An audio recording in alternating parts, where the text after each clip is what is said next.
Darren Waller specifically, Matt, looks to me like a guy who could be a top 5 tight end rest of the season. We saw this last year where Mike McDaniel was able to coax a ton of fantasy production out of Jonnu Smith. With Mike McDaniel, I think the key is how does Mike McDaniel and his offensive staff use a player? But when you look at Darren Waller, they used him as the backside slant guy. They used him on the front side on seam routes. They used him on short outs. They manufactured plays for him with schemed looks. They had him run one-on-one routes. They had him do everything in the 32 snaps that they gave him. Not only do I see top 5 upside, I'm thinking I would narrow it down maybe to top 3. What? Why are you shaking your head? You're welcome.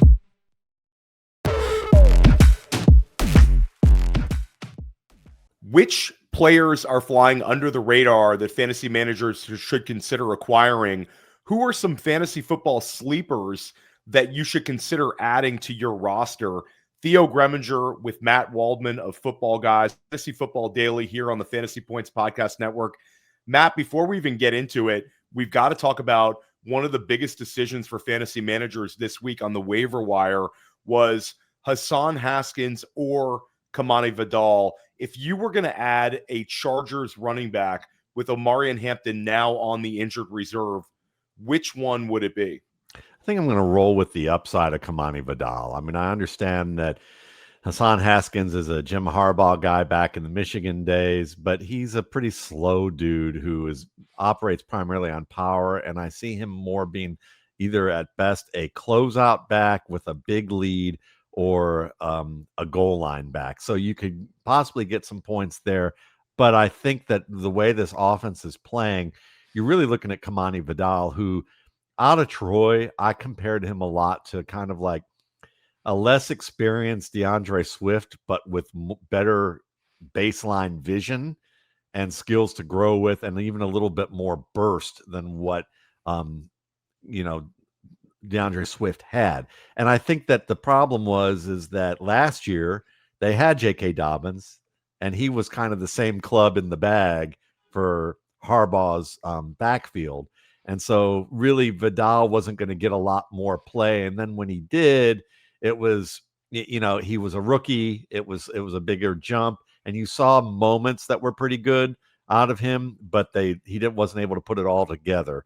And I think he's been kind of the forgotten man, obviously, because of the guys with draft capital and the free agent that they signed in Harris. But I still think that Vidal's bit of experience there, his burst, it just gives you a little bit more value in the passing game and probably maybe on early downs.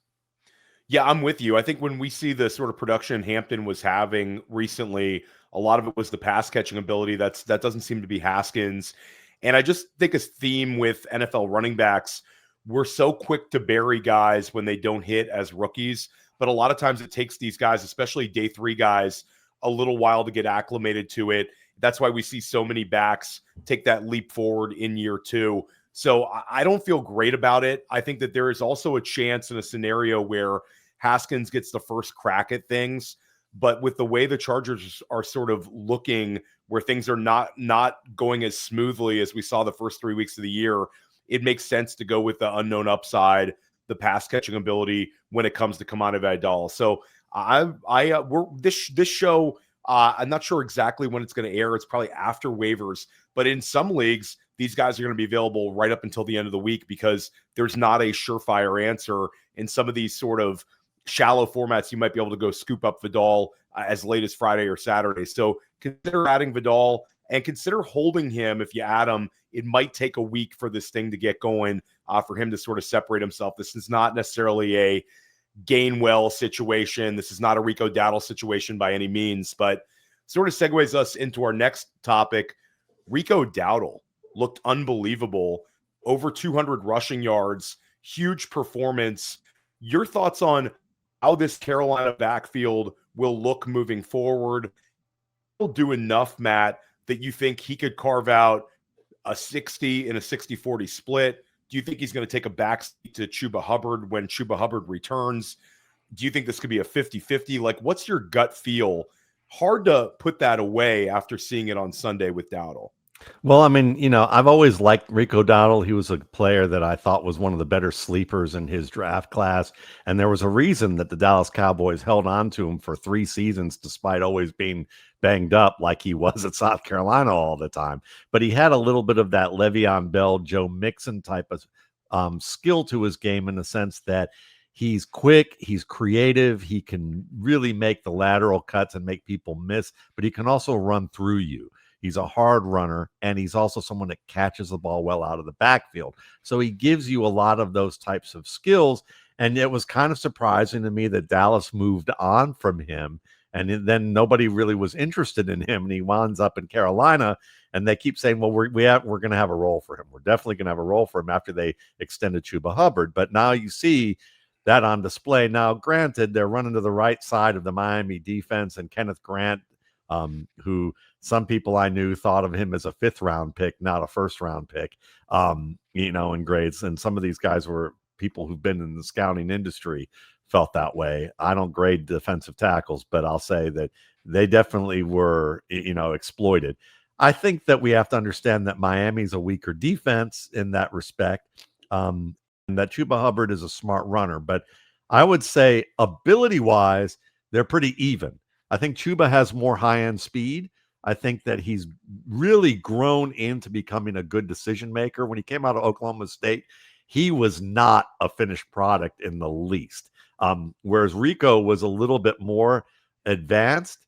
Chuba, I think, has grown into that. But I'm going to say it's probably a 60-40 split in favor of Hubbard still. They signed him to that big deal.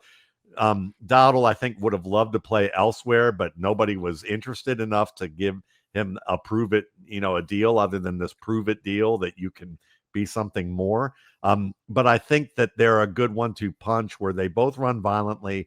They both can break tackles. They can both catch the ball out of the backfield. Dowdle gives you a little bit more creativity with zone type of plays. Hubbard has learned to run zone type of plays, but he's a very good gap player who just smashes through there and hits that crease with violence and can kind of work from there. So I think they've shored up their ground game. Now we just got to get some consistency in pass pro and allow, Bryce Young not to be Jekyll Hyde. And if we can get more Jekyll out of him, or at least Hyde on defenses, we might be in good shape here. But I think it's more of a 40-60 split favoring Hubbard as the 60.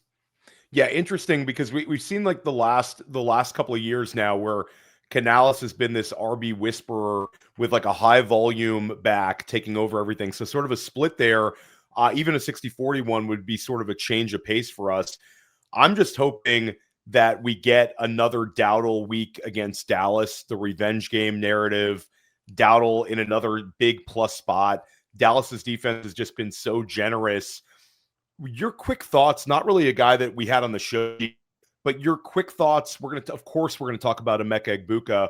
I sort of have to talk about him after this really fast start. But Tetairoa McMillan, your thoughts on him, what you've seen through 5 weeks, and sort of your outlook for him for the rest of the season, Matt.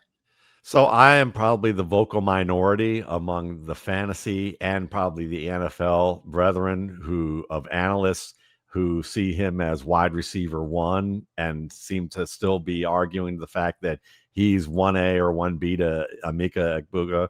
But I don't feel that way at all. I had, for transparency, in my draft guide that I've been doing for 20 years, I had Tetairoa McMillan as a instant starter, high grade for him. He had a good grade. He could start right away, but I did not see him as a primary receiver in the way that you define it, as a guy who can beat man-to-man coverage, tight press, jam, high-end cornerbacks playing him. And from what I've seen at Carolina, he's a zone specialist. That's still very important.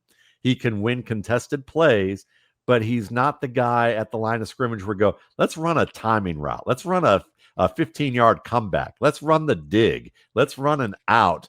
And the best corner is going to be on you, and it's 4th and 15, and we need 16, and everyone knows it's going to you. and you're going to do it, like Antonio Brown back in the day, or Jamar Chase or Justin Jefferson now.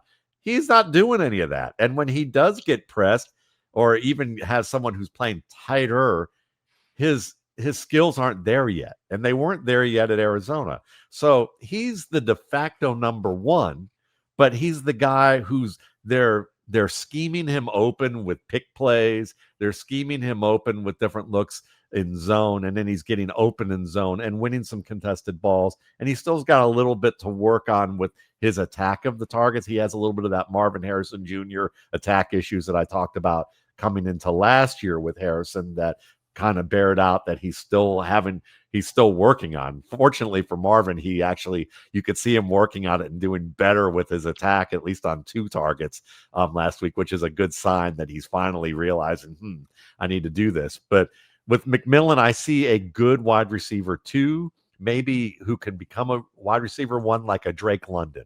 Think of how London gets schemed a lot, used as a big slot. And you can match him up occasionally on the outside, but it's more ideal for him, or it's optimal for him, when he's a big slot. And I think McMillan is a guy that is maybe a little overhyped as a wide receiver 1. And if you're a dynasty guy, to me, if you can trade to get wide receiver 1 future value out of him, I would do it. And maybe you have to wait a little bit longer for that to happen, because he's going to have some bigger games. But I think people overrate the catch point stuff, and they underrate what routes, actually, the importance of those routes and the difference between who a top end primary is and who isn't. And like Puka Nacua is a good example of a guy who I would say is not the primary guy as I define it by the players I mentioned, but he's being schemed as an extension of the run game, and he's benefiting from having an elite route runner next to him, whether it was Cooper Kupp in the past, and now it's Devontae, who's even a grade higher because of his speed factor and what he can do all over the field.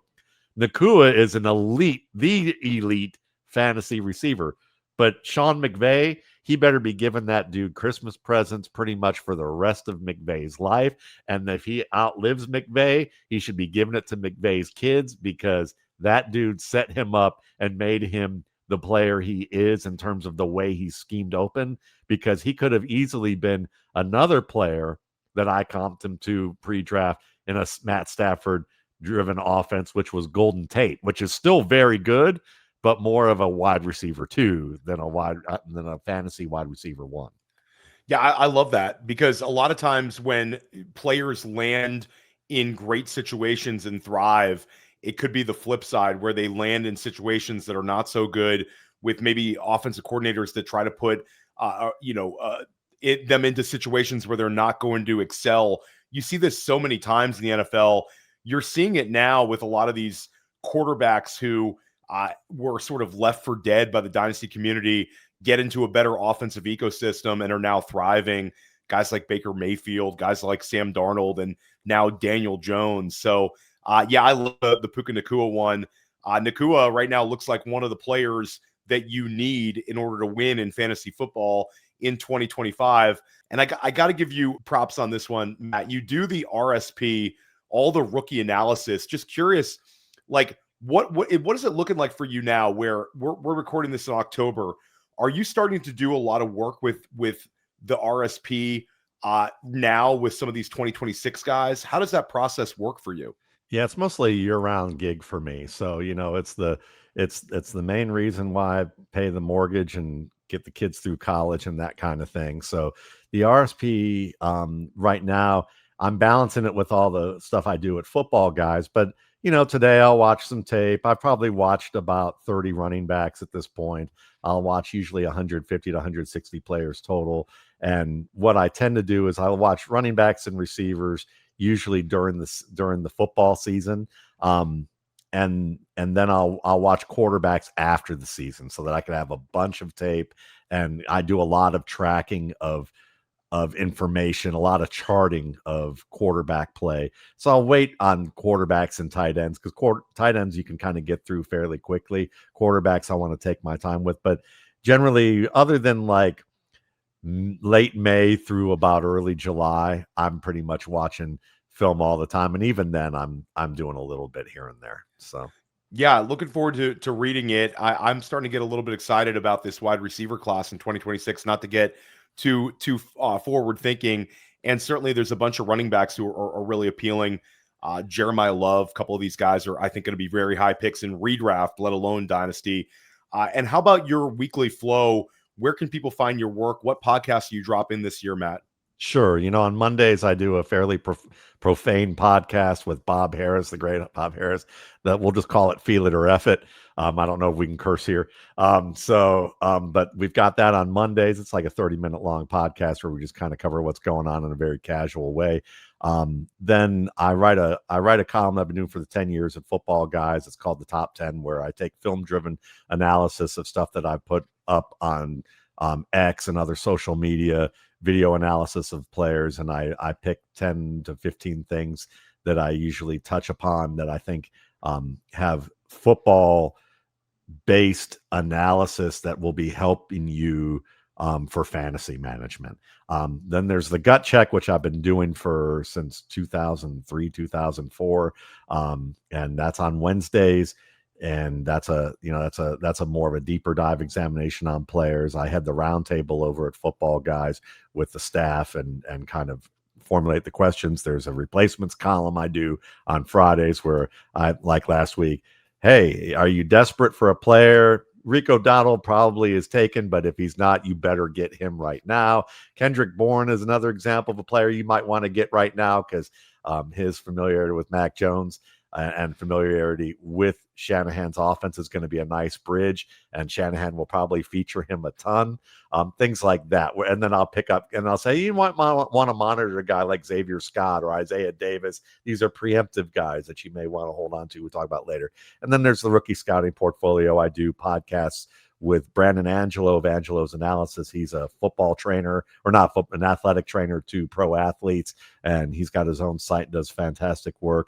He and I do stuff every other week, and then I do an every other week show with former FSWA Writer of the Year, Adam Harstead, where we talk about Dynasty in theory. He does modeling stuff. We talk about that kind of stuff, and then I'll occasionally put things up at my RSP site. Previous scouting reports. I probably will have a Ja'Cory Kroski Merritt scouting report sample up that talks about him probably in the coming weeks. No, I love it all. And Harstead is such a sharp guy. I highly recommend all of Matt's work. I have the top 10 open. I'm reading it before we podcasted. One of the players who's high up there that we got to talk about now is Emeka Egbuka. You've shared a lot of thoughts about him on X. Unbelievable run from Egbuka, averaging north of 20 points per game right now. Just how hot can this run? Because a lot of times, besides probably Jamar Chase, Puka Nacua, a lot of times where we see these rookies, it's a little bit of a slow drip and then explosion in the second half of the season. Brian Thomas Jr. last year, a really good example of that. Amon-Ra St. Brown's rookie season. But with Egbuka, we already have this incredible front-loaded production. Just looks the part of a big-time wide receiver one. Your thoughts on him, and how do you expect this situation to play out when Mike Evans does eventually return? We saw Evans as sort of a primary feed, higher like first read rate kind of guy than Egbuka when they played together. But it seems to me like the train has left the station, and this is Egbuka as the one, maybe Evans as a really, really good two. It's very possible that becomes the case because with players, players play well until they don't. I mean, that's generally what happens. You don't see like a slow fade most of the time. And so Mike Evans has put up an incredible record of production over a number of years. And I'm sure that there are a lot of people predicting that he'd fall off the age cliff several years ago, and he hadn't. And he's continued to put up a really strong run. But also what happens with players is they get hurt or they start to have nagging injuries. And as they age, they can't sustain the level of athletic ability week to week. That takes longer for them to recover. Certain injuries that happen, they might not have had incurred, earlier in their career cycle when they were younger. So there's always a little bit of a risk with that with Evans. I think Evans is probably the most volatile player of the trio of receivers that we'll see together in the coming weeks, which is, Egbuka, Evans, and Godwin. And so I think Evans will give you the most volatility, but Egbuka will probably give you the most consistency in that regard. And I'm hoping, because I'm a big Chris Godwin fan just as a player, watching what he did and what we saw last year on a fantasy points per game basis. The only player who was doing better was Jamar Chase last year before Godwin got hurt. But we got to wonder, is Godwin healthy enough to be on the field, kind of like Tony Pollard 2 years ago? Or is he actually just getting into the groove and he's about to take off? And I think there's a lot of question marks there. So funny enough, it makes the rookie the safest player, because from what I've seen from Egbuka, my questions from him coming out were, is he really more than a slot player? Is he more of a flanker slot type of combo? And what is it that, is he more of a Golden Tate player, a Puka Nacua type of player, or can he be more than that? Can he be more like Chris Godwin, who can play everything? And I'm starting to lean to the idea that he can be more of a Godwin type of player. Last week against Seattle, I think, was a really good demonstration of his ability to separate against all sorts of coverage, and showed off a lot of different route skills that you're looking for just from a football player. You want to see how many ways can they win to derive separation. And, I did it in kind of a fun way, just talking about separation score, because I guess apparently that was a big deal. It's a big, we are team separation score, fantasy points, data suite. The average separation score, or ASS, is a big metric for us. It's sort of one of our metrics, but it's one that people like because of the acronym. So this was always an interesting one. I know there's been a lot of takes on it. It sort of had the analytics community versus the tape grinders versus the stat watchers sort of up in arms with, how can we be critical of a guy putting up all of these numbers and all this sort of stuff? And I sort of laughed at it a little bit myself, because he's just been so good. Yeah. But talk about what you've seen with Egbuka, with his separation skills. You're obviously an elite film grinder yourself, Matt. So just sort of your takes on, is there any sort of coverages that are giving him problems, or is he just truly complete? Yeah, it's a great question. And I'll just say that, listen, I mean, to me, anytime when data offers great layers of information, and just like anything else, it's all building how you use those layers to work it out. So it's a valuable component to being able to analyze a player, to look at something like that. Now, if it gives you a few more questions than answers, then it's good to be able to combine looking at that data layer along with the film and putting that within a context. And I think that Egbuka is a perfect example of that, as a player who, what you can see is that he gets the separation that the route really calls for.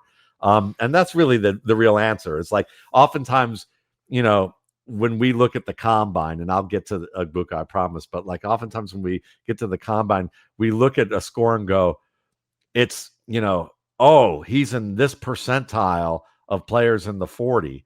And really the right answer isn't whether the higher the better. The real answer is it high enough to ride the ride? Are you fast enough? Because what I'm looking for is a whole range of skills. And if you're fast enough and you have those skills, you're better than, say, Anthony McFarland, who let's look at Kenneth Gainwell and Anthony McFarland. Kenneth Gainwell is fast enough to be in the NFL. He is not a speedster. Anthony McFarland was an absolute joy running the 40, but one of them knows how to run the football. The other one doesn't do very good with blocking up front unless it's massive. So when you look at Egbuka, I think what he has is good enough speed to be a starter in the NFL. And then the skills that he has to separate are enough for a competent quarterback to get the ball to him on time and in the right place. And we're seeing that. I would say I still want to see him against tight man coverage where there's press against the top corner. I still think that that's not the most proven aspect of his game. No team has adjusted yet and said, we're going to follow this dude around. And understandably, because Mike Evans is there, you've got to have your top corner kind of focused on that, or you're going to have your coverage rolled over to him.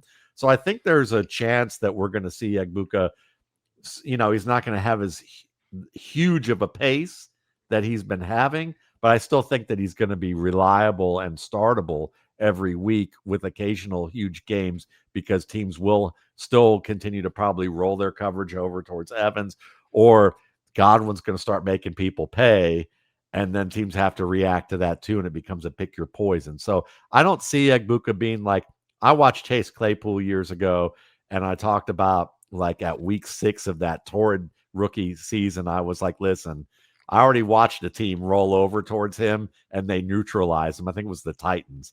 And I was like, you can expect that moving forward, because in the first 5 games, they were rolling over towards Juju Smith-Schuster. They were rolling over towards Deontay Johnson. The top men, the corners that were playing Chase Claypool weren't playing him tight enough at the boundary.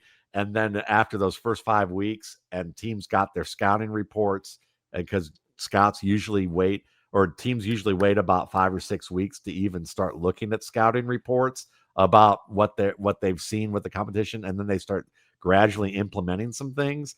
Well, that's the same's going to happen with Egbuka, but I think Egbuka is a much better technician than Claypool, and we've seen this week and the past couple weeks, he's not being buffered by anybody that you would say, oh, he's benefiting from Evans. He's not benefiting from Godwin yet. So to me, yes, I think at worst he's a wide receiver 2 for the rest of the year. And I don't even think that it's going to drop that deep. It may just be low end wide receiver 1 if it drops at all. Yeah, I think 20 point per game mark is a really high bar for him to maintain. But I think at the end of the day, being a 17 point per game score or something like that, a massive, massive win. And that'll keep him right on the wide receiver 1 line. And the next few weeks, the next 3-week schedule for Egbuka is definitely fantasy friendly. San Francisco this week in what sort of looks like a potential shootout with the way that Mac Jones and Baker Mayfield are playing right now. Then indoor games in New Orleans and in Detroit. Both of those games could tilt up. So, we're all about Emeka Egbuka. Looking forward to hearing your takes on him throughout the year. I think for him, really the one question now is probably more from a dynasty lens, where he's steamed up just so high. Do you occasionally you get these situations where you should consider trading a guy like this? It's almost sickening to even think about trading Egbuka on his 17 touchdown pace with him putting up 20 points per game. But is there a certain level where you think that, well, let me ask you this. Is he a guy that has a wide receiver 1 overall season in his range of outcomes, Matt? Because at his current valuation, that needs to be addressed. Because if you don't see it like that, then there are pivot options for you with guys like Malik Neighbors out there on the injured reserve. Dynasty managers, this is more so just a quick dynasty conversation. Just how highly would you regard him in the overall wide receiver landscape after seeing him for these 5 weeks? I'd say probably top 15, but on the bottom half of that. And he's creeping into that more than I'd say top 5 or even top 10 right now. And I think but I think he could continue to move there. What we need to see more before I'm really willing to go there. Now, I'm taking more the economist sort of view of like, when people are like feeling a recession, and then 6 months later, the analyst goes, oh, we were in a recession, So I don't really, I understand that that's probably a little bit late to the party, but if you're going to take a chance, to me, if you're rebuilding and Egbuka is on your team and you're someone that is good at trading and you're not afraid of screwing it up and knowing that you can trade your way in and out, why wouldn't you try to do something like, hey, can you give me Luther Burden and like a first round and a second round pick, or you've got Luther Burden and Travis Hunter. I'll take both those guys if you can give me Egbuka, and then maybe also a pick in exchange. If you can soak somebody like that who's just like, yeah, forget it, I want the bird in the hand right now. you might be able to get, I'll get Burden and give me Cam Scatabo too, or give me, give me something like that with a player who hasn't emerged, whether it's Burden or Hunter, somebody like that who's they're very good. Or even if you liked Matthew Golden, maybe you can get there's a combination of guys out there that might be just fine, but they just haven't gotten the opportunities yet, and they will. Now, the other hand, if you're on the edge of competing to being a contender and you've got Egbuka, you're building with that. You're not parting ways with that dude. I mean, don't take that chance. But if you know you've got more spots to fill and you can get more picks, and say Burden doesn't work out, say Hunter or a combination of those, whatever two guys you get don't really work out, but you've got picks and you're still bad that next year, well, you could probably trade those 2 picks for 4 more picks. And now you're like built a stash of quality picks that eventually you're going to get good, because you're going to have enough picks to be able to take shots on guys who have a reasonable chance of doing well. So that's how I would parse it out. Yeah, it's just a very interesting conversation. I think in the short term, Egbuka to the moon for sure. More of an interesting dynasty conversation. All right, Matt, let's talk about it. We're going to talk about Luther Burden. We're going to talk about Kendrick Bourne. We're going to talk about a number of fantasy football sleepers that you should consider trading for right now that could end up rising either this week or throughout the second half of the fantasy football season. A lot of times with rookies, you mentioned Chase Claypool. What's interesting is Claypool had his huge breakout game right after Pittsburgh's bye week. I remember it that year because I wrote about him on the waiver wire. I even started him in a league, and it was like, hey, look at Chase Claypool getting me, I think it was a 3-touchdown game. Coaches sometimes ramp these guys up after bye weeks. And with Ben Johnson, we have a lot of hope for us who believe in Luther Burden that we could see it this week, where Luther Burden, a lot of the traits in Ben Johnson offenses have been slot receivers putting up huge numbers. Amon-Ra St. Brown, certainly Jarvis Landry in Miami. Talk about Burden, your expectations for him, what we could see out of the bye and over the second half of the year. Certainly. I think, first of all, we should give some credit to Olamide Zaccheaus for or credit or blame, depending on what your point of view. As a fantasy GM, it's blame that Luther Burden isn't starting right now, because Olamide Zaccheaus is an underrated receiver who had a good enough camp and is reliable enough based on the 3 stops that he's had, that Ben Johnson looked at him and said, you know what?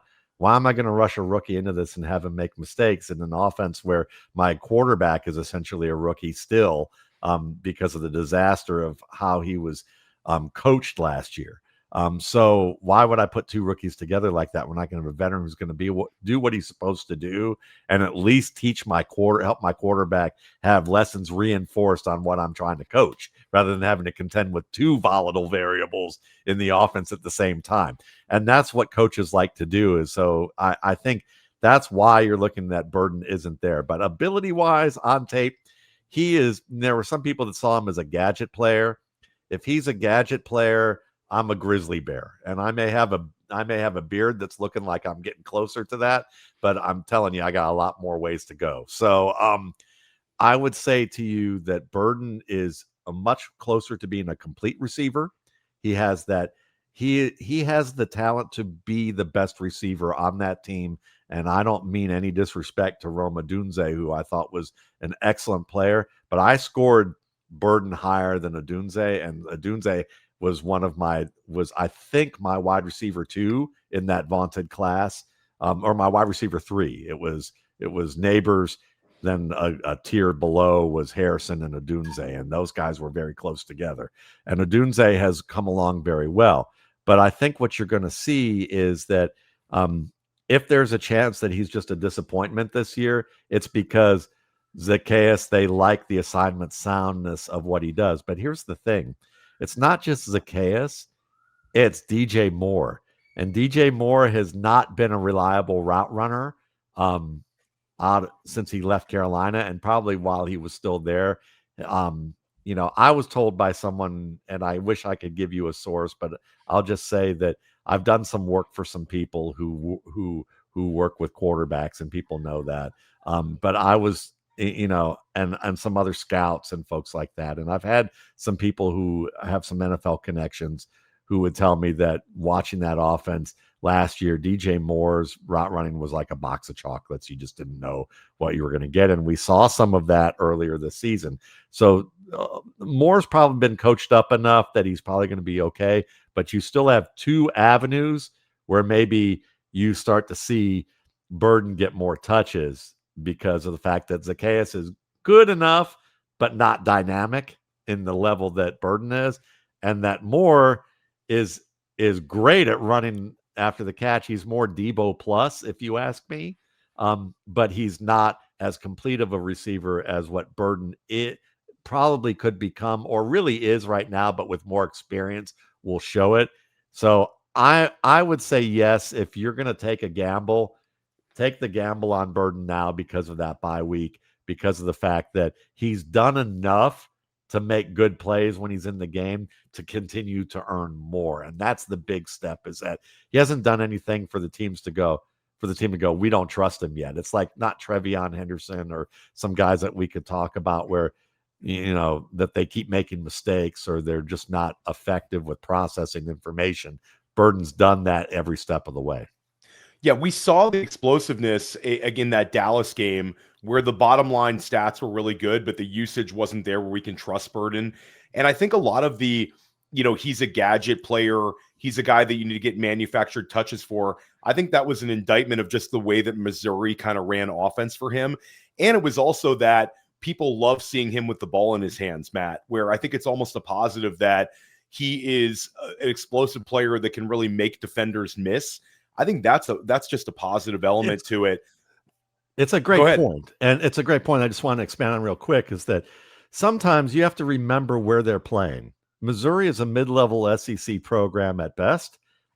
They are not getting loaded down with top prospects that filter in and out of Georgia, Florida, California, Texas, and Ohio on a regular basis. They might get one or two. When a Drew Lock comes to that program, he's not competing with Jalen Hurts behind him and Tua Tagovailoa behind that and all of that. He's the guy. And if they tell him, hey, look, there's some things you got to work on here if you want to become a pro, they're not benching him if he doesn't do it. So if you're a coach and you can get to a bowl game because Luther Burden's going to be a runner in open space, they don't care about the rest of that stuff. That's up to Luther Burden to figure out. And that's how they're looking at it because, they've just risen from GA or whatever, where a lot of time has been spent away from their families and they've just hit the big money, compared to what they were doing. They want to keep those jobs. And part of keeping those jobs isn't developing players. They recruit players. They don't develop players in college. Yeah, no, it's very, very interesting stuff. Burden would certainly be a player that we look at as a longer-term play for the rest of the season. There's potential that Kendrick Bourne is going to be playing his most productive fantasy football over the next few weeks with multiple wide receivers and George Kittle set to miss in San Francisco. But I got to say, Kendrick Bourne was awesome last week in that big win in LA. 11 targets, 10 catches, 142 receiving yards. And Matt, it wasn't just the counting stats. It was the timely nature of when it was a big moment in the game, you saw Mac Jones targeting him. So sort of we could throw Mac Jones into the discussion as well. Is there a better short-term type play for fantasy managers than just embracing Kendrick Bourne, sticking him in your flex spot and sort of riding the ride based on how he looked? And also your thoughts on Jones. Same argument for Jones. As long as Purdy's out, he looks pretty good as well. I would agree with both. They're top end band-aids for you right now, or bridges to the next thing that you need to do to keep your team afloat. That's how I would look at this, or icing on the cake to a really good team if you happen to have bye weeks and you can plug this guy in, because Bourne and Jones have that chemistry from working together in New England. Bourne has the knowledge of the Shanahan offense before he went to New England because he was in San Francisco, and he's 2 years removed from, or he's a year removed from, 2 years removed from an ACL injury. So he's fully back. And what I really liked about it is you talked about the late game work. You watch Kyle Shanahan and how his offense calls plays. The Shanahans have always been good, as you well know, as a former Washington fan, is that, the Shanahans are very good at saying, we're going to keep doing the same thing until you can stop it. Now, it doesn't mean they're going to do the exact same thing all the time, but they're going to run variations of it. And that's what you saw. I saw three passes on the same drive to Bourne late in the game. They were all variations of slants. They came from different alignments. And he was in different spots on the field, but they just kept running slants. And I just kept laughing because I'm like, it's Mac Jones to Kendrick Bourne slant. And he's just putting different window dressing on it every time to confuse the defense, but they knew where they were going. And so Jones is a very good anticipatory thrower.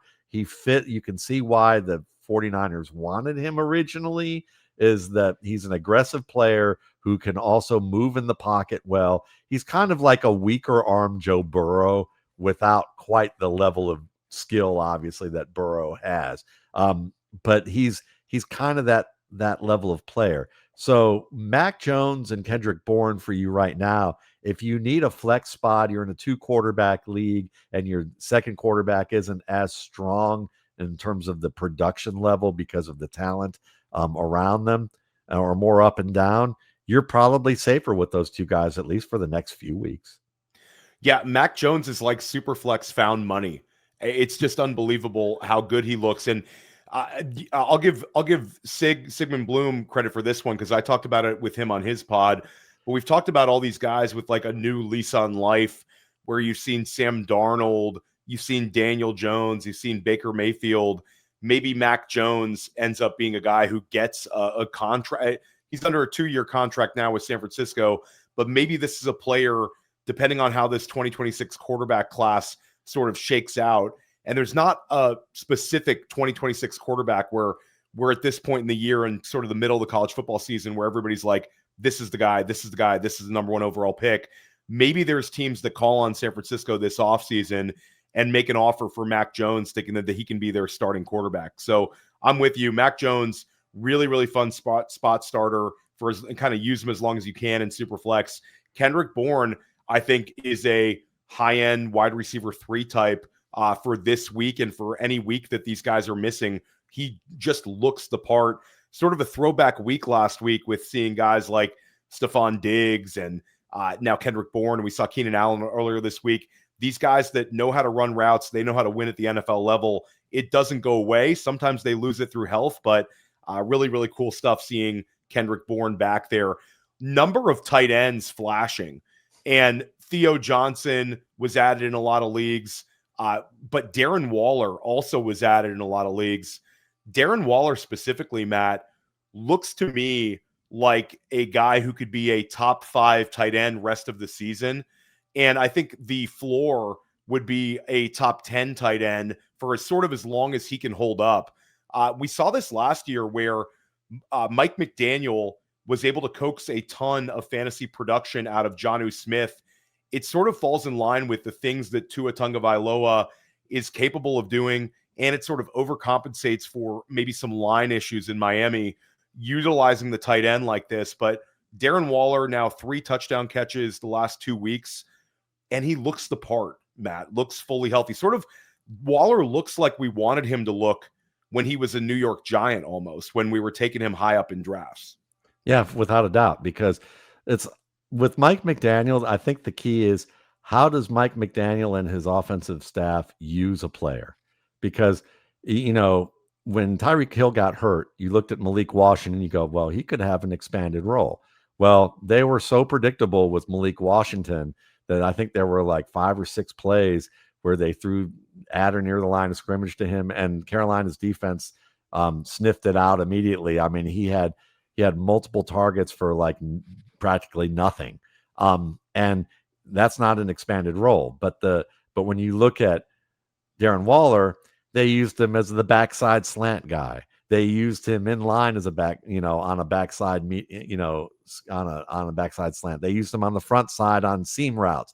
They used him on short outs. They manufactured plays for him with schemed looks. They had him run one-on-one routes. They had him do everything in the 32 snaps that they gave him, which was double of what they gave him the week before. And then they shut it down in the second half. They didn't use him at all. So they're being cautious with getting him up to NFL shape so that they don't incur injuries and then they're out without him, because I think they see him as the big part of this offense. Because while he's not going to replace peak Tyreek Hill in terms of what Hill can offer, he might be a better fit as a tool in Tagovailoa's toolbox for what Tagovailoa's skills are. Because Tagovailoa is not a rocket arm dude who can fit the ball in like Stafford, like spin out from what we saw the other night, spin to his left tight, and then fire a deep over to the opposite side of the field to Tutu Atwell as if like that's nothing, or thread the needle in tight windows 30 yards down the field. But if you let him throw in the middle of the field and you have an option who can go up and get it with his size, and also you still have Waddle threatening and kind of forcing players to work deeper so that Waller can operate underneath, he might actually be a tool that Tagovailoa was more comfortable with. So not only do I see top 5 upside, I'm thinking I would narrow it down maybe to top 3 and maybe start getting into the idea that if you're in a 1.5 PPR league, that he might start being that guy that you go, well, he's like wide receiver 15 for us, and one of the top 3 tight ends. He might offer you that. The big question, as you brought up astutely, is can he stay healthy enough at his age to keep doing it? But the thing is he's built a little more like a wideout. I think, for him to get where he did from, the fact that he hasn't played for over a year tells us that he has worked seriously at his craft and that he's avoided enough injury to do it. That, if you're desperate, you take the chance. I'm in a league where I was desperate. I had multiple injuries, including Burrow, had multiple guys on IR, and I'm in a 1.5 PPR league. And I took some shots on some guys in tight end that I waited late and just decided, screw it, I'm going to wait late and see. Didn't work out. I bid most of my money on Waller, just because I was like, look, let's roll with it. So if your tight ends were lackluster, but you're strong everywhere else, you take a shot on him like he could be that league winner for you.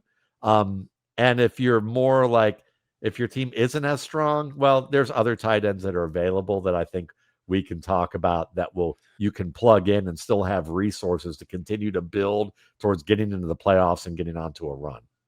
Yeah, and I agree. In tight end premium, Waller was a player that I spent a ton of in a bunch of FFPC leagues 2 weeks ago. And then we sort of cleaned them up in waivers wherever we could. Waller is super interesting because, again, it's a very consolidated passing offense. I think Miami sort of showed you what they are. Waddle ticks up, but I don't think Waddle's going to get back to the point where he's a low-end wide receiver 1 in this offense. I think you're talking about he's a strong wide receiver 2. Then you've got Devon Achane's going to get about as much as he can handle, 6 targets a game from Tua. That sounds about right if you're an Achane manager. So Waller, yeah, I think, and again, being aggressive with Waller, despite potential injury concerns and breakdown concerns, is still the way to go about it, because in most leagues, Matt, you're able to get tight ends off of the waiver wire, and also people are not like overly rostering the tight end position. So yeah, Waller in a weird year at tight end where we can say like Jake Ferguson, massive hit, Tyler Warren, massive hit, but there's also been a lot of massive misses here. Bowers banged up, McBride not firing like we'd like to see, certainly George Kittle banged up. This could end up being a really weird year where rest of the season, like you said, Waller might be a top 3 tight end. Wild times. If you don't like old tight ends, we got a young tight end to talk about too. Let's talk Mason Taylor. Mason Taylor, a highly drafted player out of LSU. Jets take him in the 2nd round. There was a lot of buzz and enthusiasm where there's often a couple guys like this right before the NFL draft where you hear all these teams are interested in taking him. Mason Taylor was certainly one of those players, a big-time tight end class, but there was a lot of teams that valued Taylor. I had a chance to see him down at the Senior Bowl, really an impressive player physically, but the target volume is exactly what you want it to be. And it's a team that lacks target magnets outside of Garrett Wilson. There's really a devoid of anything at the wide receiver 2 spot. Breece Hall looks good. Isaiah Davis, you brought him up. He looks good as a pass catcher, but Mason Taylor, 19 targets over the last 2 weeks. Really impressive stuff. Talk about your thoughts on him and his kind of ceiling case rest of the season. Mason Taylor was my number 2 tight end pre-draft in the rookie scouting portfolio. I had Tyler Warren in the top 5, but to me, he was more of a fit-based player. And you can see that he's a great fit in Indianapolis. They're doing the Tucker Kraft thing with him where it's like they scheme everything, where it's like, we're going to take all our resources to misdirect the defense, and then we're going to have you wide open in space. You catch the ball. Now, I think he can do more than that. And I think he's a very good player and a guy who's played strong. But what Mason Taylor offered is why I had him higher, or a Colston Loveland, and even a Fannin higher than Warren, is that those guys win man-to-man routes that are timing routes, not just like go up and get it balls, fade routes, or corner routes. They can win in the middle of the field with routes that aren't just zone, where they have quick twitch, the ability to break open, and then their skill after the catch also includes a little bit more wiggle. They're not just bulldozers in a straight line. Doesn't hurt Warren. You can see he fits what he's doing, and it's perfect. It's exactly and it's ideal. You go and get him. But to me, Mason was that guy who I was excited about because he can run those high-level routes. He can go up and get the ball, and he's also niftier after the catch. And then when he winds up with the Jets, you look at Justin Fields, at least short-term, and you go, he made Cole Kmet a fantasy player, a fantasy starter. And Kmet, to me, is more of like a long-term guy. He's more like Brock Wright with a little bit more juice behind his name because of what he's done. But he's a guy that you could see, oh yeah, I remember when he had those 3 good seasons back, 5 years ago, but he hasn't done anything really since. That's what Justin Fields loves, the tight end. He's very good at finding the tight end as the check down or as the second read. And then occasionally, if he's a primary option too, he'll go to him as well. And I think that's something that Taylor has offered in the past couple of weeks. We're starting to see that come to fruition, even though, yes, Miami and Dallas aren't great defenses. So it's going to be a little more up and down for him. But he's a player that if you're looking for the high upside of yardage with a potential for an occasional touchdown, he may put enough of those together that you've got a good streamer tight end based on matchups. Whereas maybe there's another player that I'll just bring up right now, AJ Barner, who is, he's the understudy fantasy wise that we think of to Elijah Arroyo, who is, unbelievably fast and tall and can go up and get the ball. He's basically Noah Fant part 2 in that respect right now. And they scheme him open for big plays and they can throw him the go get it balls. But the guy who's great in the low red zone, who can't run like that, but is an excellent blocker, and of course on a running team in a Kubiak style offense that Clint Kubiak has put together, off play action, and guy's going to sneak to the backside and be open in the middle of the field and can take whatever you throw at him at the catch point when he catches it in a tight window. That's AJ Barner. So you're not going to get you're not going to get the 60, 70, 80 yard or 110 yard day and a touchdown that you might get from Taylor occasionally, but you're probably going to have every other week like a 20 or 30 yard game with at least 1 touchdown. Like he had a 30-yard day and 2 touchdowns last week.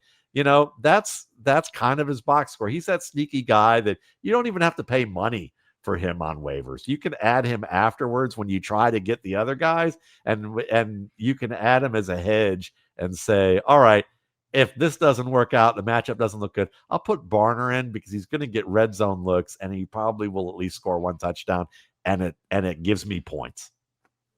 Yeah, 4 touchdown catches already for AJ Barner, and the fact that he's sort of holding off Elijah Arroyo speaks volumes. he was also a player that we heard in the preseason that this Seattle coaching staff likes. This Seattle coaching staff sort of has a lot of confidence in, and we're seeing it. And I think with the way that, like you said, we have a great deal of confidence in the Clint Kubiak scheme working there. I know they just lost the game, but 35 points scored. I think we would give Kubiak very high marks. And certainly I think Sam Darnold also gets some credit for looking very, very comfortable in this scheme. A lot of sort of naysayers and Sam Darnold faders this offseason thought that it would just kind of disappear after the disappointing end during his run as Minnesota starter. But for most of last year in 2024, Darnold was really, really good. And his numbers right now look almost identical. So go for it. Yeah, I'll add to that is, I was skeptical about how it was going to work with Darnold for one reason, is that I looked at pressure and blitz numbers, and, blitz is for some people, if you're not familiar, we know what a blitz is, but the difference between blitz and pressure oftentimes is the blitz being an extra man from the base scheme trying to come into the pocket and break in. Whereas pressure is more base, where it's like if you're playing a 4-man front, you're only rushing those 4, and are they getting to you? When you look at completion percentages and touchdowns and yards per attempt and things like that, production statistics for quarterbacks across the board, they're much better against the blitz than they are against pressure, because of course the pressure's unexpected and it broke the contain quick enough that they're not prepared for that. Well, Sam Darnold's numbers against pressure were among the best in the league last year. When you look at that. Now, I thought, well, Minnesota has a really strong offensive line, so let's not, lose our minds here about that. And Seattle had an awful line, but they finally decided that they're going to use early round picks on linemen, and it looks like it's making a difference in addition to what else they added to the team. And Darnold still looks very strong there, and even better is the confidence he shows in Jackson Smith and Jigba. I mean, the tight window throws that he's making and doing it on the move. He can always dictate with his legs, as long as it wasn't the defense dictating him to move, but him doing it on, being able to do it early and in enough open space to be able to create. And he can throw like that. He's like the boxer who throws roundhouses. And if he's not I used to describe him this way pre-draft, is like, he was a boxer who threw roundhouses, and they look wild, but they connect. He's like the overhand guy, that you see in MMA with the overhand knockout punch, that overhand kind of hook that looks like a haymaker and wild, but in the right situation, it's unbelievably effective. And they've figured out how to maximize what he does well. And he's learned to minimize the things that he didn't do well because of the fact that he was in an absolute dumpster fire in New York with a coach that we know was just staring out ahead and ignoring him when he said he saw ghosts, which, NFL development of quarterbacks is awful. He's a good poster child for explaining why benching players is okay. It shouldn't be a death knell. It should be a method for development. But now it's just more reclamation projects might actually work out if you could get him in a system where he starts to learn football. And I think working with the 49ers was probably a helpful thing to him, among other stops.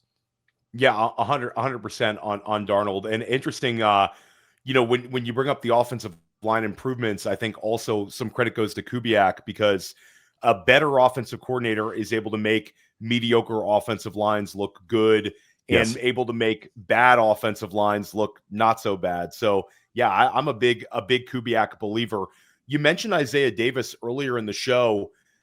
Isaiah Davis, should he be considered into like the high-end handcuff range due to his skill set as the pass catcher? Braylon Allen being completely banged up, might not play another down this year, and the injury history with Breece Hall. But non-zero see Breece Hall moved if the season goes completely south for New York like it's looking. Hall is not re-signed for next year. One of the only high-end backs from his draft class that isn't extended yet, after we've seen James Cook extended, all these guys. Hall is sort of out there right now. Your thoughts on Isaiah Davis, his skill set for fantasy, and any of the things I just said with outs to get him on the field for more of a full-time basis? Yeah, I mean, I think that he is at least a mid-range handcuff, if not a high-range one for sure. And the reason being is that even though Justin Fields, you might not say is a great quarterback, what he does offer as a runner allows forces opposing defenses to account for him. So then when you look at the box, the area of the line of scrimmage within the first 10 yards, that's where you start counting as a running back how many players are in the box trying to get you, and on what side of the center are they aligned, because that tells you, should I consider a cutback? Are we running away from the meat of the defense? Are we running into the strength of the defense? And how should I be setting things up? That's what good running backs do. And Breece Hall is very good at that. Isaiah Davis is competent at that as well. But the nice thing is that when you have a running quarterback, a guy who's that dangerous, like look at DeAndre Swift 2 years ago against the Eagles, there were times there were 3 defenders in an 8-man box who were literally drifting towards Jalen Hurts, and that would leave like 3 blockers on one guy. And of course, DeAndre Swift's going to get big yardage off of that. Then you put Saquon Barkley in it, and it compounds to the level of the vengeance tour that he had last year with the Eagles. And that's why we're wish casting that. Or with Derrick Henry last year and parts of this year with the Ravens when you have the threat. So with Justin Fields, he's going to occupy 1 to 2 defenders at least with his threat to run. That makes things easier for a young back to diagnose situations. And Davis is a big enough back with enough burst and tackle breaking ability to get some hard yards. But what's his kind of ace up his sleeve is his ability to run routes out of the backfield and catch the ball. When I watched this dude, I think it was South Dakota State or South Dakota. South Dakota State Jackrabbits. Yeah, the Jackrabbits, yeah. So watching him, the thing I was most impressed with was his route running ability. He had some receiver like tight end like skills with his stems to be able to manipulate defenders off their spot playing over him and get wide open. He could catch the ball like a receiver. He had really good technique. And so the fact that he gives you that, and that Justin Fields tends to be isn't a great check down option, but still you can design plays for Davis as a receiver, and you got him as a powerful runner. Yes, to all those things with him, that helps you. And if for instance Justin Fields gets hurt again, the check down king of all time might be Tyrod Taylor. So if you want to get, this is an old name, but Tyrod Taylor's an old dude for NFL terms. If you want to see someone suddenly be Fred Jackson at the end of the season, who's just getting check down after check down after check down, and suddenly you've got like a guy who's on pace for 600 to 800 yards in receiving if that expanded to the whole year, and you're getting it in a 4-week playoff, you might want to keep an eye on Isaiah Davis, because he might be that unlikely guy you begin starting in December because Breece Hall gets hurt, and you're like, this guy's like RB1 over the last 3 weeks, and in a PPR league, and we're never going to hear from him again when Breece Hall's healthy or they draft or Braylon Allen comes back. But he's that kind of component. Yeah, really, really an interesting player. One backfield, and we'll sort of end with this, Matt. The Pittsburgh Steelers end up winning an impressive matchup against the Minnesota Vikings, and we saw Kenneth Gainwell going absolutely nuts. The game was in Ireland. Gainwell puts up this huge fantasy number. People don't know really what to make of this Pittsburgh backfield coming out of the bye week, but it's sort of the same argument I made with Rico Dowdle, where after we've seen sort of the ceiling scenario for Gainwell, how can you put this back in the bag and kind of relegate him? For me, Gainwell is an interesting one. How do you see this backfield shaking out? Which back would you rather roster if you had to pick Warren or Gainwell? It's such a great question, and it's one of the toughest questions of the week, because you look at Warren. If you put Warren and Gainwell together, you would have an every week starter and a lead running back in the NFL who'd get a second or third contract. Like, it would be that good. But Gainwell like I said, he's Tiki Barber. Like if you remember Tiki Barber, folks who were some of the younger folks listening, who was an all-purpose back for the Giants, who at the end of his career was literally like a top 3 running back for like 3 years going, who started slow because he fumbled the ball all the time. Okay, but he could catch, he could break away, he ran for power, he could get the high workload. He was kind of like a late blooming LaDainian Tomlinson, or a late blooming Christian McCaffrey. I don't know if that would probably be the equivalent of what he was doing in terms of style of play. Gainwell is, to me, watching him at Memphis, he was all that, but he didn't have burst. He didn't have top speed, and he was 190 pounds. And then he took a year off to train, and I'm like, oh, I'm excited about this dude. Maybe he adds some quick twitch muscle, and if he runs really well and shows that explosion, and he's like 207, 210, and he could maybe even add a little bit more, we might really have something here that's going to be exciting. And he came in, didn't have any more added weight, didn't run fast. And I'm like, just a really highly skilled college player who can do everything. And when you see him, that's the thing, is that the reason he's on this team right now and he's getting starts besides the injury is that it's not so much that Caleb Johnson is so bad that we're worried about him. It's that Aaron Rodgers is so good at diagnosing football pre-snap and making adjustments with receivers and making you want to give him all the time you can, because he can pick apart a defense at an elite level. And when you have a rookie in your backfield who you're going to try and change the run to a side, you're going to try and change the run play to something different based on what the defense does. You're trying to call your way out of a run, and you know that a blitz is probably going to come as a result of that, and you need a guy to block. Caleb Johnson isn't probably at the level conceptually where it just all clicks like that smoothly, and he could get Aaron Rodgers killed. And that's the problem. So they knew once Aaron Rodgers signed that they're like, yeah, we were excited about Caleb, but he's not going to be on the uptick fast enough to do this. So Caleb Johnson is a guy you hold on to, and you don't get so freaked out about that like in Dynasty. But in redraft, Gainwell does everything right. When it's blocked up perfectly, he's going to hit the creases right. He's going to set it up well. He can block. He can catch the ball. He does everything. He just doesn't have the game-changing skills. He's like a Justin Forsett 1,000-yard player with the Ravens when Ray Rice way back in the day wasn't there, or a Chester Taylor before Adrian Peterson who had a 1,300-yard season. But the thing with Warren is that Warren is a more dynamic player in open space. So it's going to be a split, if you ask me. And that means that Gainwell will probably see increased touches, and it'll probably become more of a 50-50 split, which doesn't make anybody happy. So I'm looking at this as it's probably more of a matchup game.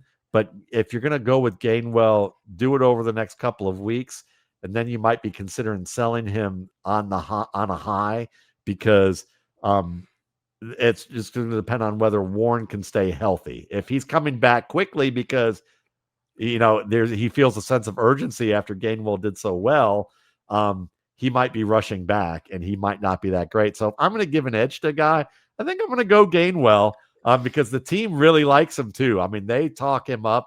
He's a football player first. He does everything we need assignment-wise. And that's what Aaron Rodgers needs. He's had guys that are just like okay running backs that have been good and productive because they just are assignment sound, and that's what Gainwell is. Yeah, see, he's the healthier of the two backs, and you talked about how much Pittsburgh loves him. Sirianni also really loved Gainwell, tried to use Gainwell. I remember it was ahead of DeAndre Swift to start that season. Gainwell held back Will Shipley last year, even after they used a 4th-round pick on him. So, like, Gainwell endears himself to NFL coach after NFL coach, and he's healthier, and we've seen the ceiling option. I think Gainwell, for me, would also be the answer, but we'll find out really soon. Matt, this was so much fun chopping it up with you. Let everybody know once again what you have coming out, where they can find your work. Sure. You can find me at Matt Waldman rsp.com or mattwaldman.com with the rookie scouting portfolio. Will be in its 21st year of publication in 2026. It's the most comprehensive look at draft prospects that you're going to find available. It's one of the 2 most purchased draft guides by NFL people, according to people like Alex Brown, who's now currently a scout with the Atlanta Falcons, who was the head of recruiting over at Ole Miss, and Rice and Houston and SMU. He worked with all those joints, and he meets with people every day, and he knows what they read and what they look at, and they talk shop with guys like that. And then, you can also find me at Football Guys, where we talked about all the content that I do over there in my podcast, Matt Waldman's RSP Cast, where we talked about that stuff too. And of course, at Matt Waldman on X, if you like going over there. I do nothing but pretty much football takes and pictures of my dog and make jokes. So that's what we do. Yeah, your X account is great because you break down a lot of stuff in film and kind of just break it down for, if you're a film grinder, one of the best follows you can find anywhere. Make sure you stick in here with Fantasy Football Daily. Graham Barfield and I are going to drop a Start Sit show this week. School of Scott podcast with Scott Barrett every single week. Make sure you subscribe to that podcast feed as well. And Dynasty Life, my Dynasty podcast, every single week. We're everywhere here at Fantasy Points. We're going to help you crush your fantasy leagues this season.